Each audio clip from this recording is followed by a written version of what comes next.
الا بذکر اللہ تطمئن القلوب صدق اللہ العظیم رب اشرح لی صدری ویسر لی امری واحلل عقدۃ من لسانی یفقہوا قولی ان اللہ وملائکتہ یصلون علی النبی یا ایہا الذین آمنوا صلوا علیہ وسلموا تسلیما۔ مل کے پڑھیے الصلاۃ والسلام علیک یا رسول اللہ وعلی آلک واصحابک یا سیدی یا حبیب اللہ، الصلاۃ والسلام علیک یا سیدی یا رحمۃ للعالمین وعلی آلک واصحابک یا سیدی یا خاتم النبیین۔ نہایت معزز و محترم حاضرین و سامعین، اللہ کی دی ہوئی خاص توفیق سے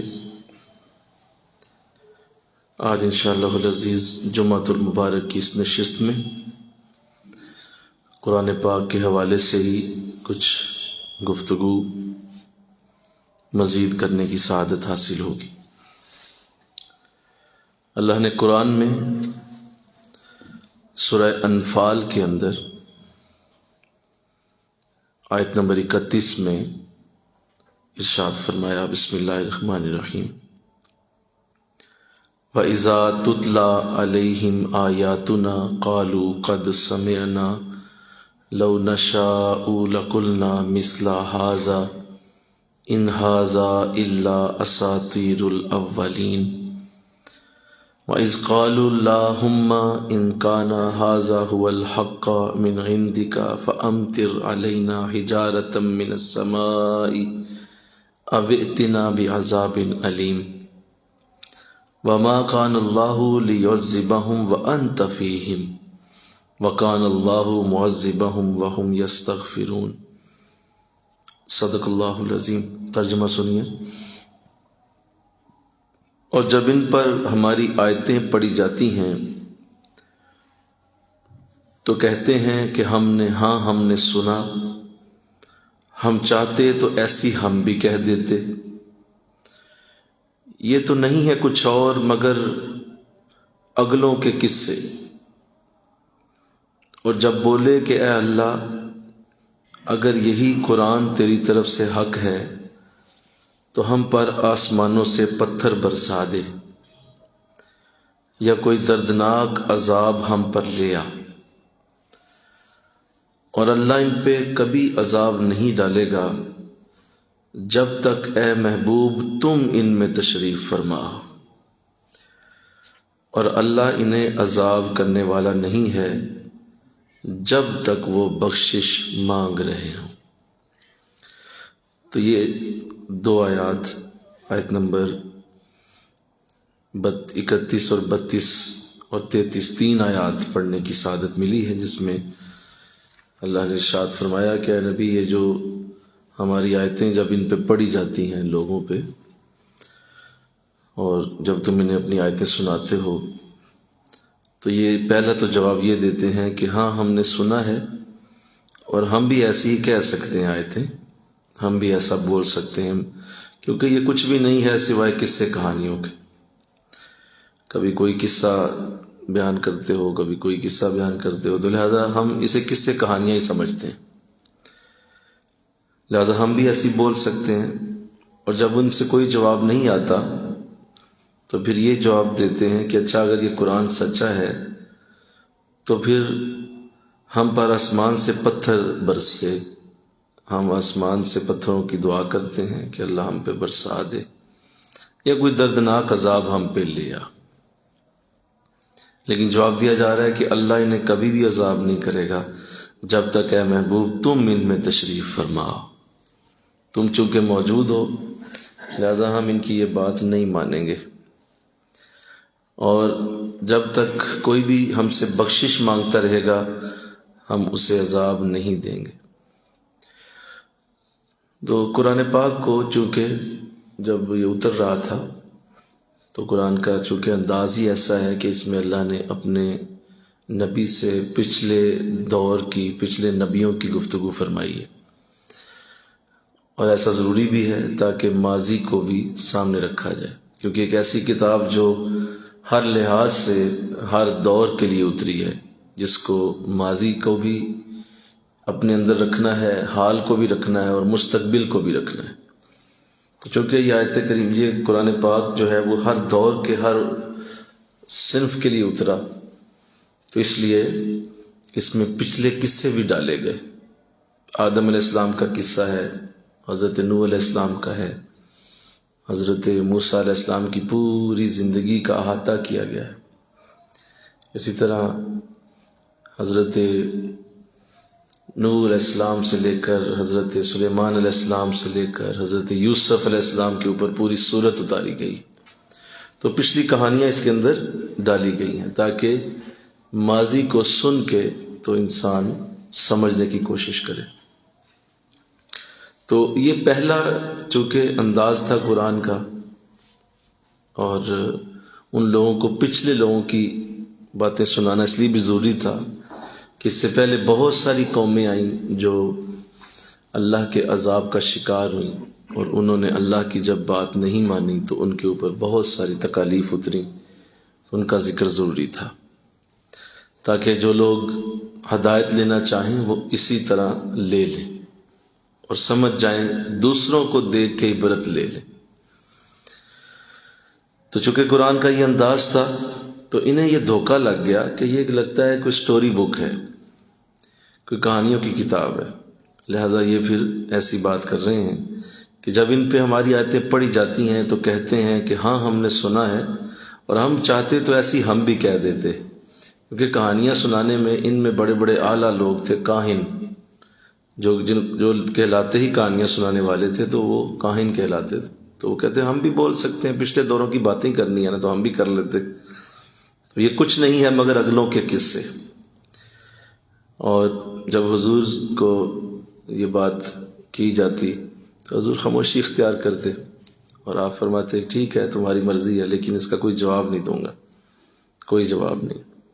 تو وہ کہتے ٹھیک ہے، آپ اگر اسے اگلوں کی کہانیاں نہیں سمجھتے اور آپ سمجھتے ہیں یہ قرآن ہی ہے، تو پھر آپ ایسا کریں، آپ دعا کریں نا کہ اللہ ہم پہ آسمانوں سے پتھر برسا دے، اور یہ پتھر ہم پہ برس جائیں اور کوئی دردناک عذاب ہم پہ اترے، پھر ہم جانیں گے کہ یہ سچا ہے۔ تو یہ بڑی سخت دعا تھی، بڑی سخت بد دعا تھی اپنے لیے، بڑا سخت جملہ ہے، اور اس طرح کا انداز اختیار کیا گیا۔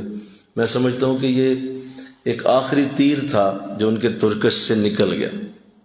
آپ جب اپنی تمام بحث سے باہر آ جاتے ہیں اور تمام بحث سے آپ ختم کر دیتے ہیں تو پھر آپ یہ بات کرتے ہیں کہ ٹھیک ہے اب عذاب اللہ کا آ جائے۔ تو یہ آخری ترکش میں تیر تھا جو یہ چلا دیا گیا کہ ہم پہ اللہ کا عذاب اترے۔ لیکن کیا خوبصورت جواب ہے میرے رب کا، کیا خوبصورت انداز ہے۔ ارشاد فرمایا کہ اللہ کیوں انہیں عذاب دے گا، حالانکہ ہم چاہیں تو یہ بات پوری ہو جائے، لیکن کیوں عذاب دے گا؟ کیونکہ اے نبی تم ان میں موجود ہو۔ مل کے کہو سبحان اللہ، تم ان میں تشریف فرما ہو۔ وَأَنْتَ فِيهِمْ، آپ ذرا اٹھ کے جائیں نا، ذرا اٹھ کے ذرا چلے جائیں نا کہیں اور، تو پھر میں دیکھتا ہوں کہ یہ کس طرح میری بات کو اور میرے قرآن کو کس طرح جھٹلا رہے ہیں۔ لیکن چونکہ آپ کی ہستی موجود ہے، آپ کا یہ جسم اقدس، آپ کی یہ خوبصورت سراپا، آپ کا یہ حسن انگیز انداز موجود ہے، ہم آپ کے ہوتے ہوئے عذاب نہیں لا سکتے۔ تو حضور اسلام کی ہستی کا جو اللہ کی بارگاہ سے عزت اور تکریم کا یہ انداز جو قرآن نے لکھا ہے کہ آپ کے وجود کی برکت اتنی ہے کہ وہ عذاب نہیں آ سکتا۔ تو اللہ نے فرمایا ورنہ یہ جو ابھی مانگ رہے ہیں نا کہ پتھر برسا دے اور دردناک عذاب لیا، میرے لیے اس کو کرنا کوئی مسئلہ نہیں ہے۔ تو اس آیت سے دو تین چیزیں میں آپ کے سامنے رکھنا چاہتا ہوں۔ ایک تو یہ ہے کہ قرآن پاک کو کبھی بھی قصوں کہانیوں کی طرح نہ پڑھا جائے، انشاءاللہ کہیں یہ ایسی کتاب نہیں ہے۔ اس کا ہر قصہ، اس کی ہر کہانی، اس کا ہر واقعہ کسی نہ کسی زبردست قسم کی حکمت سے بھرا ہوا ہے، اور اس کے پیچھے بہت بڑا کوئی اس انسانیت کے لیے پیغام ہے۔ لہذا اس کو اسی طرح ہی پڑھا جائے کہ میں نے اگر اس آیت سے، اس قصے سے کچھ سیکھنا ہے تو اسے لیا جائے، اور اس کو ایک کہانی کی طرح نہ لے کے سمجھنا اور کہنا کہ یہ تو کہانی پڑھی ہے میں نے، ایسا نہیں ہے۔ جیسے حضرت یوسف علیہ السلام کا جب قصہ اللہ نے قرآن میں ذکر کیا تو سورہ یوسف کا جب آغاز ہوتا ہے تو اللہ فرماتا ہے کہ اے نبی یہ احسن القصص ہے۔ اگر دنیا میں قصے سنائے جاتے ہیں، کہانیاں سنائی جاتی ہیں تو سنو، میں احسن القصص تمہارے سامنے رکھنے لگا ہوں، سب سے بہترین قصہ، جس کو سننا بھی خوبصورت ہے، جس کو پڑھنا بھی خوبصورت ہے، جس کو سمجھنا بھی اعلیٰ ہے۔ ہم تمہیں اعلیٰ قصہ سناتے ہیں۔ حضرت یوسف علیہ السلام کا جتنا بھی معاملہ پیش کیا گیا، اللہ نے اسے احسن القصص فرمایا، کہانیوں میں سب سے بہترین کہانی۔ لیکن اس کو ہم نے جب پڑھنا ہے تو اس کا انداز یہ نہیں ہوگا، اس کو بڑے دھیان سے، بڑے غور سے اس کو دیکھنا ہوگا کہ اللہ نے اس میں کیا فرمایا۔ ایک تو یہ بات اس سے سمجھ آئی، دوسرا اس میں یہ ذہن نشین رہے کہ اللہ نے قرآن کو یہ عزت دی ہے، قرآن کو یہ برکت دی ہے، قرآن کے اندر اللہ نے یہ نور رکھا ہے کہ جب بھی کوئی قرآن کے ساتھ ایسا انداز اختیار کرے گا کہ وہ قرآن کی توہین کا مرتکب ہوگا، قرآن کے انداز میں کہیں نہ کہیں اس کے انداز ایسے ہوں گے کہ وہ قرآن کے ساتھ ویسا نہیں ہوگا جیسے قرآن چاہتا ہے، تو ایک بڑی عجیب بات میں آپ کے سامنے رکھنے لگا ہوں۔ اللہ کی بارگاہ سے اس کو قرآن پڑھنے کی توفیق ہی چھین لی جاتی ہے، قرآن کی توفیق دور کر دی جائے گی۔ قرآن پڑھنے کا جو اصل انداز ہے وہ اس کو نہیں دیا جائے گا، اور اس کے قریب آنے سے قرآن خود احتراز کرے گا، دور ہو جائے گا۔ تو اس لیے قرآن کو جس طرح قرآن چاہتا ہے ویسے پڑھا جائے۔ آج کے دور میں اگر ہم دیکھیں تو قرآن پڑھنے کے بہت سارے انداز ہیں لوگوں کے۔ پہلا انداز یہ ہے کہ قرآن جب لوگ پڑھتے ہیں تو وہ حفاظ کا انداز ہے، حفظ کا۔ اس میں قرآن تیز پڑھا جاتا ہے، اس میں مسلسل ایک آیت کو بار بار دہرایا جاتا ہے۔ آپ نے دیکھا ہوگا حافظ جب قرآن حفظ کر رہے ہوتے ہیں تو وہ مسلسل تیز پڑھتے ہیں، رکتے نہیں ہیں، اپنی زبان کو تیز حرکت دیتے ہیں، دہراتے ہیں اور ہلتے رہتے ہیں ساتھ ساتھ، تاکہ قرآن کی آیت ان کے لیے حفظ ہو جائے۔ ایک یہ انداز ہے۔ دوسرا انداز جو ہے وہ گھروں میں پڑھنے کا ہے، جو کہ ایک آسان سا انداز ہے، لوگ پڑھتے چلے جاتے ہیں اور اس میں بڑے سافٹ سا انداز ہوتا ہے، سلو پڑھتے ہیں، بہت تیز نہیں ہوتا، بہت آہستہ بھی نہیں ہوتا، پڑھتے رہتے ہیں۔ یہ دوسرا انداز۔ تیسرا انداز جو ہے وہ قاری حضرات کا ہے۔ قراء حضرات جب پڑھتے ہیں قرآن تو وہ بڑی خوبصورت تلاوت کے، اس کو اتار چڑھاؤ کے انداز میں، اس کی زیر زبر پیش کو دیکھتے ہوئے، جزم کو، شد کو، مد کو کتنا لمبا کرنا ہے، کتنا چھوٹا کرنا ہے، کہاں رکنا ہے، کہاں اونچا رکھنا ہے، کہاں نیچا کرنا ہے، پورا دھیان رکھتے ہیں۔ اور پھر ساؤنڈ سسٹم بھی لگا ہوا ہے، کئی 100 لوگ سامنے بیٹھے سن رہے ہیں، تو ایک تلاوت کا ایک خوبصورت ماحول بنا کے پڑھا جاتا ہے قرآن۔ ایک یہ انداز۔ اور ایک انداز جو ہے وہ قرآن کا تراویح کے اندر ہے، جو تراویح میں جب پڑھتے ہیں لوگ تو اس میں بھی قرآن آپ کے سامنے کس طرح لوگ پڑھ رہے ہوتے ہیں، بہت تیز باز پڑھتے ہیں اور تیزی سے پڑھ کے تو اس کو ختم کرنے کی کوشش میں لگے ہوتے ہیں اور سجود رکوع ہوتے ہیں۔ تو یہ کتنے انداز ہو گئے بولو؟ 4۔ کتنے جی؟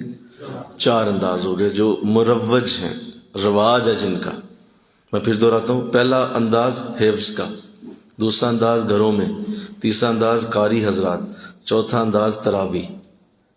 یہ چاروں انداز قرآن کے پڑھنے کے آپ کو نظر آئیں گے۔ اس کے علاوہ کوئی ہے تو مجھے بتا دیں، اس کے علاوہ کیا ہے؟ نہیں ہے۔ اب یہ چاروں ہی مطلوب نہیں ہیں۔ کیا بولا میں نے؟ مطلوب نہیں ہے۔ یہ اچھے ہیں، قرآن پڑھا ہی جاتا ہے، لیکن اللہ کو مطلوب نہیں، ریکمینڈڈ نہیں، اللہ کو یہ چاہیے نہیں۔ اللہ کو کیا چاہیے؟ وَرَتِّلِ الْقُرْآنَ تَرْتِيلًا۔ سب سے پہلے تو یہ چاہیے، قرآن کو رک رک، ٹھہر ٹھہر کر پڑھو۔ یہ پہلا انداز اللہ کو چاہیے، حکم دیا کہ وَرَتِّلِ الْقُرْآنَ تَرْتِيلًا، ترتیل لے کے آئیں، رکیں، سٹے کریں، بہت آرام سے پڑھیں، کوئی ضرورت نہیں ہے۔ اور دوسرا افلا یتدبرون القرآن، تم قرآن پہ غور کیوں نہیں کرتے؟ ام علی قلوب اقفالھا، کیا تمہارے دلوں پہ تالے پڑے ہوئے ہیں؟ میں اسی بات سے جو بھی آپ کے سامنے آیت رکھی، پچھلے دنوں قرآن آسان کورس ابھی ہمارا چل رہا ہے، تو ایک خواب دیکھی میں نے اسی دوران۔ ایک بہت بڑا کوئی علاقہ ہے، محلہ سمجھ لیں، تو وہاں ایک ساتھی ہے میرے ساتھ، میں وہاں گیا ہوں۔ تو جب وہاں پہنچے ہیں تو انہوں نے کہا جی میرا یہاں گھر ہے، تو وہاں آپ کو لے جاتا ہوں۔ جب میں وہاں پہنچا ہوں تو وہ ساتھی خود بھی حیران ہوئے ہیں کہ ان کے گھر کے مین گیٹ پہ تالا لگا ہوا ہے۔ تو بڑے حیران ہوئے کہ یہ تالا لگا ہے۔ میں نے بھی اس سے کہا، خواب میں ہی اسے کہہ رہا ہوں کہ آپ کے گھر میں تو تالا لگا ہوا ہے۔ تو وہ حیران ہوا ہے، لیکن اس سے جب اوپر دیکھا تو اوپر ان کی کھڑکیاں جو سامنے نظر آ رہی تھی، اوپر 2-3 سٹوری وہ گھر تھا، تو کھڑکیوں کے باہر بھی تالے لگے ہوئے ہیں۔ تو اس نے کہا لگتا ہے گھر والے کہیں گئے ہوئے ہیں۔ تو مجھے کہتا ہے حضرت چلیں ادھر سے گلی سے نکلتے ہیں، تو آگے میں پوچھتا ہوں کسی سے کہ کدھر گئے ہیں۔ جب ہم گلی میں گئے ہیں تو میں دور تک دیکھتا ہوں سارے گھروں کے دروازوں پہ تالے لگے ہوئے، ہر گھر پہ تالا لگا ہوا ہے، مین گیٹ پہ تالا تالا تالا، سارے گھروں پہ، ایون آگے تک پھر چوک تک ہم گئے ہیں، سارے گھروں پہ تالے ہیں۔ تو خیر یہی دیکھا، آنکھ کھل گئی، بڑا حیران ہوا۔ صبح تک مجھے یاد رہا کہ یہ میں نے کیا دیکھا ہے۔ بہت غور کیا، اللہ سے دعا مانگی، مولا مجھے اس کی تعبیر کھولی جائے۔ کچھ پڑھنے کے لیے بھی حضرت نے بتایا ہوا ہے کہ جب تعبیر نہ کھلے تو وہ پڑھ لیا کریں، اللہ تعبیر کھول دیتا ہے۔ وہ بھی پڑھا تو کہیں شام کو جا کے وہ تعبیر اللہ نے دل میں اتاری، اور یہی آیت قرآن کی میرے دل میں اتار دی گئی، کیا تمہارے دلوں پہ تالے پڑے ہوئے؟ تو مجھے یہ بتایا گیا کہ آپ یہ جو قرآن پڑھا رہے ہیں، جو آپ قرآن سکھا رہے ہیں، یہ جو آپ قرآن کا کورس کرا رہے ہیں، آپ کو پتہ ہے لوگوں کے دلوں پہ تو تالے پڑے ہوئے ہیں۔ اور لوگوں کے دلوں کا تو یہ انداز ہے کہ ہر طرف ہر گھر میں اسی طرح کا انداز کہ وہ تالے لگے ہوئے ہیں، قرآن کیسے سمجھائے گا کسی؟ تو اس لیے بڑی تکلیف ہوئی، بہت زیادہ دکھ ہوا، لیکن دعا بھی کی کہ مولا اگر تالے لگے ہیں تو اتارنا بھی تو تیرا ہی کام ہے نا، مل گو نا، سبحان اللہ بولو، اگر لگے ہیں تو اس کا بھی تو نہیں اتارنا نا۔ تو قرآن نے جب تالے کا ذکر کیا تو اس کا مطلب یہی ہے کہ لوگ سمجھنا ہی نہیں چاہتے، اس طرف آنا ہی نہیں چاہتے، ان کا یہ ذوق ہی نہیں ہے، یہ شوق ہی نہیں ہے۔ گھروں کے گھروں میں تالے لگے ہوئے ہیں، آپ کس کو پڑھا رہے ہیں؟ تو اس قدر دل پہ یہ اثر ہوا کہ، لیکن جو شوق تھا وہ پہلے سے زیادہ بڑھ گیا کہ انشاءاللہ اللہ وہ دن بھی لائے گا کہ یہ سارے تالے کھل جائیں گے، انشاءاللہ اللہ کھول دے گا، ذہنوں کے شعور کے تالے کھلیں گے، اور قرآن کی طرف تمہیں آنا پڑے گا، تمہیں آنا پڑ جائے گا، ہر صورت پڑے گا، اس کے علاوہ تمہارا گزارا نہیں۔ انسان کبھی بھی اپنی اصل کو نہیں چھوڑ سکتا، تمہیں اپنی اصل کی طرف ضرور لوٹنا ہے، تمہاری جو اصل ہے نا تم نے واپس ضرور آنا ہے، چاہے کسی بھی رنگ میں آؤ۔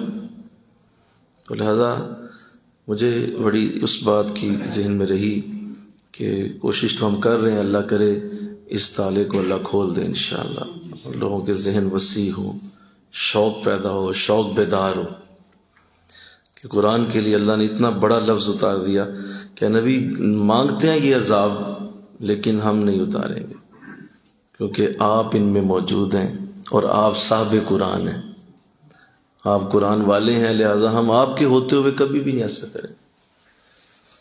اللہ تو اللہ توفیق دے دے، آمین کہہ دو۔ تو میں جب عرض کر رہا تھا کہ یہ چاروں مطلوب نہیں ہیں، اچھے ہیں، خوبصورت انداز ہیں، لیکن یہ اللہ کو چاہیے نہیں۔ آپ پڑھتے رہیں، لیکن جو چاہیے وہ ہے افلا یتدبرون القرآن، تم قرآن پہ غور کیوں نہیں کرتے؟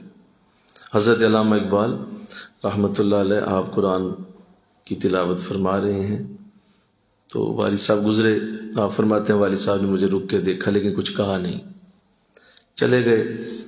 کچھ دن پھر ایسے ہی گزرتے رہے پاس سے، لیکن بولتے کچھ نہ تھے. تو ایک دن میں نے خود ہی روک لیا، فرمایا حضور آپ ابا جان میں قرآن پڑھ رہا ہوتا ہوں، اب تھوڑی دیر کھڑے ہو کے تو چلے جاتے ہیں، تو ابھی مجھے بتائیں آپ کیوں کھڑے ہو جاتے ہیں، اور ہر بار ہی آپ بتاتے نہیں، گزر جاتے ہیں. تو آپ کے والد حضرت شیخ نور محمد، اللہ ساری رحمت ان کی قبر پہ نازل فرمائے، انہوں نے ارشاد فرمایا، کہا بیٹا میں تمہیں قرآن پڑھتے دیکھتا ہوں، لیکن میں چاہتا ہوں میں تمہیں بتاؤں کہ قرآن کیسے پڑھتے ہیں، لیکن پھر دیکھتا ہوں کہ اچھا پڑھ رہا ہے، کسی وقت بتاؤں گا. تو میں نے اس لیے نہیں بتایا. تو آج تو نے خود پوچھا ہے تو بتاتا ہوں. یہ کتنا پیارا انداز تھا. خود آپ بتا رہے تھے، خود بتاتے جاتے ہیں کسی کو تو شاید قدر نہ ہو، لیکن جب کوئی سوال پوچھتا ہے تو اسے قدر ہوتی ہے. اسے بولو، اسے قدر ہوتی ہے کہ میں پوچھ رہا ہوں. اب تو کہا میں انتظار کر رہا تھا کہ تم مجھ سے خود پوچھے کہ آپ مجھے بتاتے کیوں نہیں.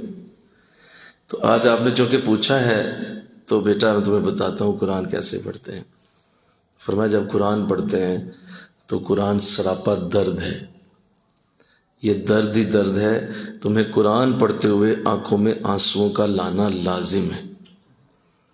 قرآن پڑھو اور تمہاری آنکھیں برسیں، قرآن پڑھو اور تمہارا دل روئے، قرآن پڑھو اور تمہاری آنکھوں سے آنسو رواں ہو.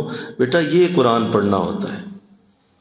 حضرت علامہ اقبال فرماتے ہیں مجھے اس دن کے بعد احساس ہوا کہ قرآن کیسے پڑھا جاتا ہے، قرآن کس طرح پڑھنا چاہیے. اور قرآن نے اپنی یہ علامت خود بیان فرمائی. ارشاد فرمایا کہ جب ان مومنوں پہ ہماری آیتیں پڑھی جاتی ہیں تو ان کے دل ڈر جاتے ہیں، اور تو دیکھے گا کہ ان کی آنکھیں آنسوؤں سے تر ہو گئی ہیں. اے نبی تو دیکھے گا کہ جب تو قرآن پڑھتا ہے تو ان کی آنکھیں آنسوؤں سے تر ہو جاتی. لہذا یہ وہ ترتیب، وہ افلا یتدبرون اس لیے کہا گیا کہ وہ تمہیں یہ آنسوؤں کا انداز نہیں آئے گا اگر تمہیں تدبر کی عادت نہیں، غور کرنے کا اس کے اندر جذبہ نہیں. جو اللہ کو مطلوب ہے، اللہ کو جو چاہیے قرآن سے، وہ مطلوب یہی ہے، غور کرو. اللہ پھر یہ دیکھیے، میں ایک اور بھی آپ کے سامنے بات رکھوں کہ مطلوب اللہ کو چونکہ یہی ہے کہ اس کو ایسے ہی پڑھا جائے، اس کو اسی انداز سے پڑھا جائے کہ جب بھی قرآن کھولیں تو آپ کو یہ یاد آ جائے کہ مجھے جس کا قرآن ہے اس کو سنانا ہے تو اسے کس طرح کا پسند ہے. بلکہ کہو نا سبحان اللہ. جس کا قرآن اسے سنانا ہے اس کو پسند کس طرح کا ہے. بھئی آپ ایک بندے کے لیے گفٹ لے کے جا رہے ہیں، بڑا اچھا تحفہ لے کے جا رہے ہیں، بڑی اچھی آپ اپنی طرف سے، لیکن وہ اسے پسند ہی نہیں. بتاؤ، پیسے ضائع ہو گئے، وہ مال ضائع ہو گئے. آپ نے گفٹ لیا ہے، آپ نے محبت سے خریدا ہے، بڑی اچھی طرح آپ نے جا کے شاپنگ کی ہے اس بندے کی، لیکن آپ پوچھ تو لیں اسے پسند کیا ہے. وہ اگر آپ پسند ہو سکتا ہے وہ بڑی سستی چیز پسند کرتا ہو اور آپ بڑی مہنگی لے لیں، اور آپ جو ہے وہ مہنگی لے کے اس کو پکڑا دیں، اور اس کو تو پسند ہی نہیں تھی، اس نے سائڈ پہ رکھ دی. اس نے کہا یار اتنے پیسے خرچ کر دیے، حالانکہ مجھے تو نارمل سی یہ چیز اچھی لگتی تھی، وہ راضی ہے. تو ہمارا کچھ انداز قرآن کے ساتھ ایسا ہی ہے. ہم یہ نہیں سوچ رہے کہ جس کا قرآن ہے اسے پسند کیسا ہے. اس پسند قرآن کے لیے ہمیں محنت بھی تھوڑی کرنی پڑے گی، ہمارے لیے اس پہ مشقت بھی کم ہے، کیونکہ ہم جس نبی کی امت ہیں اس کا نام محمد رسول اللہ صلی اللہ، وہ ہماری مشقت چاہتا ہی نہیں. اس پہ ہمارا مشقت میں پڑنا بڑا گراں گزرتا ہے. قرآن کہتا ہے کہ یہ بڑے حریص ہیں تمہارے لیے، انہیں تمہارا مشقت میں جانا بڑا گراں گزرتا ہے، یہ تمہیں مشقت میں نہیں دیکھ سکتے، لہذا مشقت تو وہ چاہتے ہی نہیں. تو اللہ کو بھی مطلوب تھا کہ ایک آیت پڑھی جاتی، اس کی ڈیٹیل، اس کی تفسیر، اس کے اندر کی گفتگو، اس کا پورا اتار چڑھاؤ دائیں بائیں پڑھ لیا جائے. اللہ خوش، فرشتے بھی خوش، نبی بھی خوش، قرآن بھی خوش، سارے خوش ہو گئے کہ آپ نے صحیح وہی انداز اختیار کیا جو قرآن کو مطلوب ہے، اللہ کو مطلوب ہے، اللہ پسند کرتا ہے. یہی تحفہ چاہیے تھا. ایک آیت پڑھی، اس کو اچھی طرح سن لیا، پڑھ لیا، دیکھ لیا، اٹھ بند کر کے قرآن چلے گئے. اللہ خوش ہو گیا، میرے بندے نے کمال کر دیا. اللہ مولانا روم رحمۃ اللہ علیہ ایک بڑی اچھی مثال دیتے ہیں، اور آپ اپنی مثنوی میں سے لکھتے ہیں. آپ فرماتے ہیں قرآن کو اس طرح پڑھنا اور یہ جو دوسرا انداز لوگ کرتے ہیں اس طرح پڑھنا، اس کی مثال یہ ہے کہ ایک شخص سے یہ کہا جائے کہ آؤ تمہارے لیے 2 انتخاب ہیں، پہلا انتخاب تم نے کرنا ہے 100 من پیاز کا، 100 من پیاز ہے، اور دوسرا انتخاب جو ہے وہ 1 کلو سونا ہے. 1 کلو سونا، اس کی ایک ڈلی 1 کلو کی وہ پڑی ہے، اور دوسری طرف 100 من پیاز پڑا ہے. تو تم کیا اٹھاؤ گے؟ اب حضرت مولانا روم فرماتے ہیں ہمارے جیسے جو لوگ ہیں نا، ہم کہتے ہیں واہ 100 من تو بڑا وزن ہے یار، یہ تو کمال ہو گیا، یہ تو بڑی مقدار ہے، بہت زیادہ مقدار ہے. وہ فوراً 100 من کی طرف جائے گا. اور جو دوسرا ہے جو قرآن کو سمجھ کے پڑھتا ہے وہ کہتا ہے نہیں، مجھے مقدار کی ضرورت نہیں ہے، یہ سونا ہے اور یہ 1 کلو ہی کافی ہے، کیونکہ یہ سونا ہے، وہ پیاز ہے. لہذا وہ 1 کلو اٹھا لے گا، وہ کہے گا مجھے 100 من پیاز کی ضرورت نہیں ہے. یہ جو 100 من پیاز والا ہے یہ قرآن کو مقدار سے پڑھتا ہے، اور وہ جو سونا اٹھانے والا ہے وہ قرآن کو سمجھ کے پڑھتا ہے. وہ قرآن کو سمجھ کے پڑھتا ہے. پڑھنا تو پھر بھی کوئی نہیں پڑھنا. تو اس پہ بڑا ظلم ہے، زیادتی. بھائی ایک طرف سونا پڑا، بھائی سونا اٹھاؤ، نہ جاؤ گھر 1 کلو اٹھاؤ، چلے جاؤ، سونا اٹھاؤ جیب میں ڈالو. 100 من اٹھائیں گے، زور لگائیں گے، محنت کریں گے، کتنی مقدار میں پڑ جائیں گے، اور لمبا پڑھیں گے، کئی رکوع پڑھ جائیں گے، کئی سپارے پڑھیں، فخر کریں گے. پھر رمضان میں ایک دوسرے سے دوڑ لگائیں گے، پھر پوچھیں گے تم نے کتنے ختم کیے، ایک کہے گا میں نے اتنے کیے، دوسرا کہے گا اتنے کیے، تیسرا شرم دلائے گا تم دونوں پیچھے رہ گئے، میں نے تو اتنے کیے. تو ایک دوسرے سے دوڑ لگا کے قرآن پڑھتے. نہ ایسا حضور نے کہا، نہ صحابہ نے کیا، نہ کسی اللہ والے کا یہ عمل. قرآن جس طرح مطلوب ہے ویسے ہی پڑھنا ہے انشاءاللہ. کہو جیسا مطلوب، جس طرح اسے چاہیے، جس طرح اس کو طلب ہے، وہ خود اس پہ حکم دے رہا ہے تدبر کرو. وَلَقَدْ يَسَّرْنَا الْقُرْآنَ، ہم نے قرآن کو آسان بنایا. فَهَلْ مِن مُدَّكِرٍ، تو تم میں ہے کوئی اسے غور سے پڑھے؟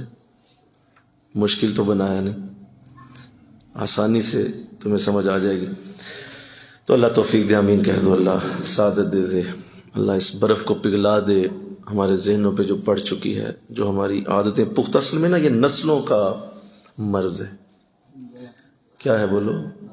یہ نسلوں کا مرض ہے. یہ کوئی آپ کسی حکیم کے پاس جائیں نا، جو آپ کا مرض دیکھ کے کہو یار تے کوئی 20 سال پرانا مرض ہے، تو کہ محترم ہونا ہے، ہمرام والی آرام ہونا ہے، ایسے نہیں آنا ایک دم، کیونکہ تمہارا مرض 20 سال پرانا ہے. تو یہ جو ہمارا مرض ہے نا، یہ 20 سال پرانا نہیں ہے، یہ نسلوں کا مرض. ہماری نسلیں اس مرض میں مبتلا. ہمارے بڑے بھی ایسے پڑھتے رہے، ان کے بڑے بھی ایسے پڑھتے رہے، اور بلکہ جن کو کوشش کر کے بندہ کہہ بھی دیتا ہے نا، تو وہ کہتا ہے جی آپ مولوی صاحب ہیں، آپ پڑھیں، ہمارے پاس اتنا نہیں ہے، ہم ایسے ٹھیک ہے، ہم قرآن ہی پڑھتے ہیں. یہ بھی غلط فہمی لوگوں نے ڈالی ہوئی، ہم قرآن ہی پڑھتے ہیں، ہم قرآن ہی پڑھتے ہیں.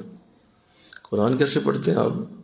یقیناً الفاظ کا اپنا نور ہے، اس میں کوئی شک نہیں ہے، لیکن ہمارے لیے تو تب بنے گا جب ہم اسے سمجھ کے پڑھیں گے، تب قرآن بنے گا. ورنہ وہ الفاظ ہیں، ان کا نور تمہیں ملتا رہے گا، ثواب تمہیں ہوتا رہے گا، لیکن اس کی اصلیت تم تک نہیں آئے گی، اس کی برکت تم تک نہیں آئے گی. حضرت مولانا روم نے جب اس کلام کو چھیڑا تو آپ نے پھر کئی حکایات لکھی ہیں، اس میں کئی حکایات.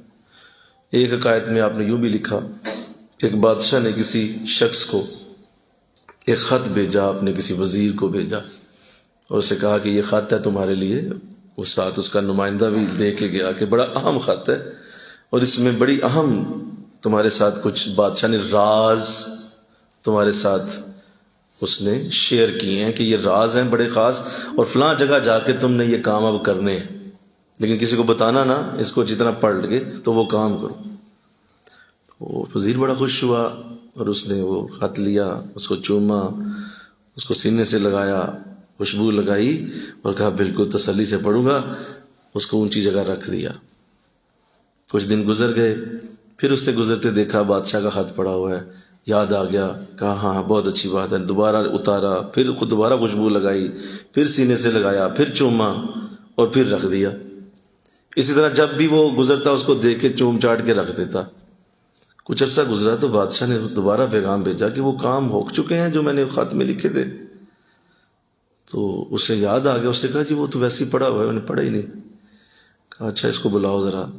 وہ بلایا گیا تو اس نے سخت پہلے تو اس کو درے لگوائے، کوڑے لگوائے، دربار میں ہی لگوائے، اور پھر اسے پوچھا کہ اب تو بتا تو نے کیا کیا تھا میرے خط کے ساتھ؟ کہا کیا یہ تھا کہ مجھے محبت بڑی تھی آپ کے خط سے، تو میں بڑا چومتا رہتا تھا، خوشبو لگاتا رہتا۔ تو بادشاہ نے کہا تو نہ وہ چومتا نہ ہی اس کو خوشبو لگاتا تو وہ کام کرتا جو میں نے اس میں لکھے ہوئے تھے، تو میں تو اس سے راضی تھا۔ اب وہ خوشبو کو لگانا چومنا میرے کام کیا آیا، میرا وہ نقصان ہو گیا بہت بڑا۔ تو فرمایا بالکل یہی حال ہم نے قرآن کے ساتھ کیا، موٹے موٹے غلافوں میں موٹی موٹی اس کو جو ہے وہ خوبصورت جو ہے جلدوں میں قید کر کے بڑے خوبصورت کاغذوں سے پرنٹ کروا کے تو رکھ دیا ہوا۔ پرنٹنگ بہت اچھی ہے، غلاف بہت اچھا ہے، الماری بھی بڑی اونچی ہے، اور اس پہ بڑا خوبصورت، بلکہ اب تو میں نے دیکھا ہے کہ وہ انہوں نے قرآن کے لیے ایک الگ سے ایک لکڑی کی بنائی ہوتی ہے، وہ ایک ریل کہہ لیں یا مطلب ایک باکس سا کہہ لیں، اس کے اندر پھر رکھ دیتے ہیں اس کو۔ یعنی ایک تو غلاف، اوپر سے موٹی سی جلد، پھر وہ موٹی سی لکڑی کی بنی ہوئی موٹا سا باکس، اس کی پھر کنڈی، اس کنڈی کو بھی آگے سے چھوٹا سا تالا۔ چاہتے کیا ہو بھائی؟ وہ لگا کے تو اس کو رکھ دیا ہے اور بڑا خوش ہوتا ہے، تو وہ قرآن پڑھا ہوا۔ فرمایا یہ ہمارا حال، ہم نے بھی قرآن کے ساتھ کچھ یہی کیا ہے۔ اور اس بادشاہ نے جس نے وہ بھیجا تھا خط 6666 آیتوں کے ساتھ، جب اس نے پوچھ لیا تو اس نے حق لے کے چھوڑنا ہے اس کا۔ اس نے کہنا میں نے اس نے جو کام رکھے تھے وہ کیے کہ نہیں کیے؟ جی پیار بڑا تھا، پیار کیا کرے؟ تو بھائی اس کو دیکھو تو صحیح ہم نے کیا لکھا اس کو۔ ہائے اللہ توفیق دے دے، آمین تو کہہ دو، کہو یا ذرا آمین، کیونکہ آج کل قرآن کا ہمارا چل رہا ہے کورس تو اس کے سوا کچھ سمجھ ہی نہیں آ رہی۔ میں صبح سے کئی میرے ذہن میں موضوع آیا، آج کیا بات کروں گا، خدا کی قسم میرا ذہن بلاک کر دیا گیا۔ کہا خبردار آپ نے قرآن کے علاوہ کوئی بات کی آج بھی، یہی بات کریں آپ، چھوڑے کو نہیں سنتا نہیں سنتا۔ میں کہا مولا کوئی موضوع اس پہ بات کروں، کوئی گفتگو، کوئی اور بھی اتنے ہزاروں موضوع نہیں۔ ابھی تک میں اسی ساتھی میرے ساتھ تھے، پورا ایسے کیپچر کر دیا گیا تھا کہ نہیں قرآن کب تک، آخر کب تک، کب ہم اپنی ضد سے باہر آئیں گے انشاءاللہ، کہو اللہ توفیق دے دے، کب ہم اس ضد کو چھوڑ دیں گے اور کہیں گے کہ نہیں یہ مولوی صاحب واقعی صحیح کہہ رہے ہیں، ہمیں مان لینی چاہیے یہ بات، ہمیں اس پہ غور کر لینا چاہیے، یہ صحیح کلپ رہے ہیں، یہ صحیح دکھ رو رہے ہیں قوم کا، یہ صحیح دکھ کا واویلا کر رہے ہیں، قوم اس سے بھی زیادہ گزری ہو چکی ہے، حالت بہت خراب ہو چکی ہے قرآن کے، صحیح کہہ رہے ہیں، اور مجھے اپنی اصلاح کر لینی چاہیے۔ پتہ نہیں کب وہ دن آیا، وہ تو زمانے میں معزز تھے مسلمان ہو کر، ہم خار ہوئے تار کے قرآن ہو کر۔ اس پہ بڑی کوشش کرتے ہیں، پورا سال کرتے ہیں، کوئی ایسا وقت نہیں، کوئی ایسا جو ہے وہ مہینہ نہیں، کوئی جمعہ نہیں جس پہ کوشش نہ کرتے ہوں، پوری کوشش کر رہے ہیں۔ لیکن افسوس یہ ہے کہ ہمارے اپنے ساتھی بھی اس سے محروم ہیں، ہمارے اپنے ساتھیوں میں بھی یہ کمی ہے کہ وہ بھی اس بات کو نہیں سمجھ رہے، وہ کہتے ہیں نہیں حضرت صاحب بھی پڑھیں گے اکیلے ہی، خود ہی کریں گے وہ، ہم بس ٹھیک ہے سننے میں، وہ بھی کبھی آ گئے، کبھی سن لیا، کبھی نہ سنا۔ تو ہمارے اپنے ساتھیوں میں بڑی کمی، دوسروں کو ہم کیا کہیں، ہمارا اپنا حلقہ احباب اس میں بڑا بھی کمزور ہے، نام کے سارے جو ہے وہ مرید بنے ہوئے ہیں لیکن سمجھ نہیں رہے۔ حضرت با یزید بستامی رحمۃ اللہ تعالی علیہ، آپ کی خدمت میں ایک شخص حاضر ہوا، سردیوں کا موسم تھا، تو اس نے حضرت کے لیے ایک چادر بڑی خوبصورت کہیں سے خریدی ہوئی تھی، وہ لے کے اس نے کہا حضور یہ چادر ہے، گرم چادر ہے، سردیاں ہیں بڑی، تو میں چاہ رہا تھا آپ کے لیے ایک تحفہ لایا ہوں، تو حضور یہ میری طرف سے قبول فرمائیے۔ حضرت بھائی یزید نے خوشی کا اظہار کیا، فرمایا تحفہ قبول کرنا حضور کی سنت ہے، حضور کا طریقہ ہے، کوئی بات نہیں، لاؤ بیٹا اللہ تمہیں برکت دے۔ چادر جب پاس رکھے، حضور ایسے نہیں، اسے کھولیے، اسے میرے سامنے ذرا اوڑھیے، اسے اپنے کندھوں پہ رکھیے، اس کو ذرا میں دیکھوں کیا وہ کیسی لگتی ہے۔ تو فرمایا کوئی حرج نہیں۔ آپ نے وہ چادر کھولی، اسے کندھوں پہ اوڑھ لیا۔ جب اوڑھا تو وہ خوش ہو گیا، اس نے کہا حضور اللہ آپ کو برکت دے، بڑے خوبصورت لگ رہے ہیں آپ۔ کہا بیٹے اللہ تمہیں اور قریب ایک بیٹھا ہوا تھا مرید، اس نے کہا حضور ایک عرض کر دوں؟ کہا جی کرو۔ کہا حضور یہ بڑی اچھی چادر ہے، یہ آپ مجھے نہیں دے سکتے؟ مجھے دے دیں، اگر مجھے آپ عطا کر دیں، یہ چادر مجھے عطا کر دیں، ابھی ابھی پہنی ہے، ابھی ابھی لی ہے۔ تو آپ نے اسی وقت اتاری اور اس کو دینے سے پہلے کہا بیٹا کس لیے، کیا نیت ہے؟ کہا حضور یہ آپ کے جسم سے لگ گئی ہے نا، آپ اتنے بڑے ولی، اتنے اچھے انداز میں آپ نے لی ہے، جسم سے ٹچ ہو گئی ہے، حضور اس کے اندر آپ کا فیض ہوگا، آپ کا نور ہوگا، آپ کے جسم کی برکت آ گئی ہے نا، کپڑوں سے لگ گئی ہے، تو حضور یہ مجھے مل جائے گی تو مجھے بھی فیض مل جائے گا۔ تو حضور کیا بات ہے، ذرا دے دیجیے نا۔ تو اس وقت اتاری اور کہا بیٹا یہ لے لو۔ جب اس نے ایک تو اسے پکڑ لی نا تو آپ اسے چھوڑا نہیں، تو وہ تھوڑا سا شرمندہ بھی ہوا کہ حضرت نے ابھی دوسری طرف سے پکڑی ہوئی ہے، خود نہیں چھوڑ رہے اور مجھ سے کہہ رہے ہیں لے جا۔ فرمایا بیٹا اس کو لینے سے پہلے سن لے، تو اگر میری جلد بھی پہن لے گا نا تو تجھے کچھ فیض نہیں ملنے والا جب تک وہ کرے گا نہیں جو میں کر رہا ہوں۔ وہ بہت بڑا اصول دیا، طریقت کی دنیا کا اتنا بڑا رول ہے نا، یہ پیری مریدی کی بنیاد بیان کر دی، پیری مریدی کا سب سے بڑا ستون بیان کر دیا۔